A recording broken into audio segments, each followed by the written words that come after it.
Welcome back to Great Day. What if you could take a journey through America's past and actually witness history in the making? You discover even more people who helped shape our country, but were often left out of the history books. That's the premise of A Nation Without, the History America Forgot. Co-author Sara Freeman Smith joins us with what inspired this book. Good morning. Good morning. Before we get into this book, I want to talk about something that I discovered in the green room with you. And your glasses are not just regular glasses. You have 90% vision loss. Tell us about these Meta glasses. Oh, wonderful. These are called Ray-Ban Meta glasses, where Meta partnered with Ray-Ban, and actually it allows especially someone that's visually impaired to be able to get descriptions, to read, to take photos and videos, and even, you know, look in their Daily Mail and just do everyday ordinary you things. You would talk to it and it'll describe what's in front of you. And you were in the green room, you said, okay, Meta, tell me what's in front of me. Absolutely. I can do that now. Let's see if it's loud enough. Okay. Hey, Meta, look and describe the person in front of me. I can't help with that kind of photo or request. Oh, well, did you hear her right say now that? She said she can't help you. She's busy. She's tied up. But generally, in the green room, what she said was there was a woman standing in front of you in orange, right? And you, your vision loss has occurred over a 20-year period. So you have memory of other things. So when she described me, I believe she said, think of Beyonce or something like that. Is that okay? I thought that's what I had heard. Something quite similar to that. I'm having hearing issues, so maybe I thought that's what I heard. Those Meta glasses are great. Absolutely. I just thought that was very interesting. Yes. Even with your vision loss, but yet you've written a book. Absolutely. That did not stop me. My vision did not have to define my current circumstances because there's so many accessibility tools available, and that's what I relied on it, as well as my husband who sighted, so he could do a part of it, but then I also could fact-checked him and go, let me go check it out with my tools. You wrote your first book 30 years ago on self-confidence and self-worth. Yes. Little did you know how much you would rely on that as well, right? Exactly. And then later co-wrote How to Self-Publish and Market Your Own Book, which so many people, that's just such a tool they have today. They don't have to rely on the big publishing companies. You can do it yourself. All right. You were told in school that you had a gift for storytelling and writing, which points sometimes to how important it is when a teacher pulls a student aside and says, you're good at this. Absolutely. And at the time, you know, when you're young, you really, really don't understand the impact and importance of it. But when so many different people would say that, I go, okay. And so the fact that I had a vivid imagination, the ability to tell a good story, and then to write it, but then never knew that, obviously, that ultimately when God gives you that calling, that you'll still, it'll remain, whether you use it that time or later in life, as I'm doing it now. I remember as a child, I would run home after Black History Month lessons in school and say, Mom, did you know that an African-American person discovered? She goes, well, yeah, I grew up with that, because when she was going to school, African-American history was just a part of her core education. And as we know, some of that gets lost, and people can be angry about it or people can do something about it. Right. You chose to do something about it. A Nation Without, the History America Forgot. Explain the premise of this book. Well, the premise is where we take a very biased, wealthy businessman who does not acknowledge contributions that everyone makes, not only to his company, but within America. And what we do, we wanted to highlight all of the unacknowledged contributions that minorities and immigrants made to America's history from the beginning to the present.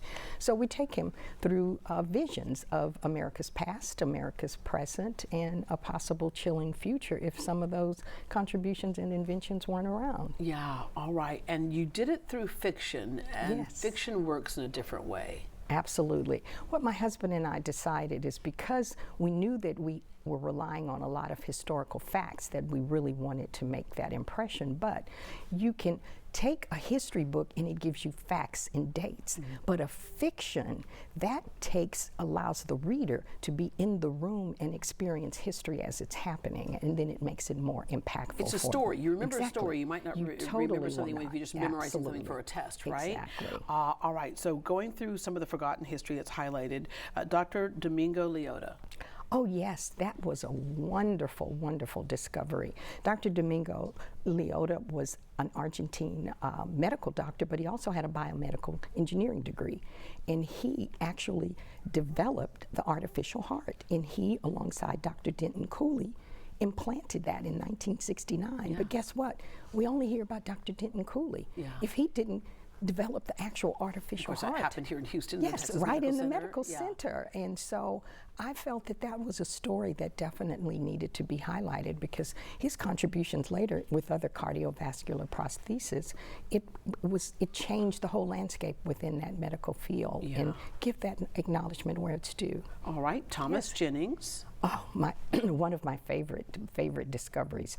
Thomas Jennings was a tailor in New York City, and in 1821 he patented what was called dry scouring, which is what we call dry cleaning today. So those basic fundamental chemical processes that he developed in 1821. Now bear in mind, blacks, African Americans could not get a patent because they were not citizens. See, a lot of times you won't see the inventions. They had to have somebody to front them for them. Exactly. Yeah. But he was born a free man in New York City, and he sued and won, and that's how he got his first patent. Yeah. But more amazing that we discovered, fast forward Rosa Parks in 1954, his daughter in 1854 was manhandled off of a New York streetcar because she did not give up her seat for a white person.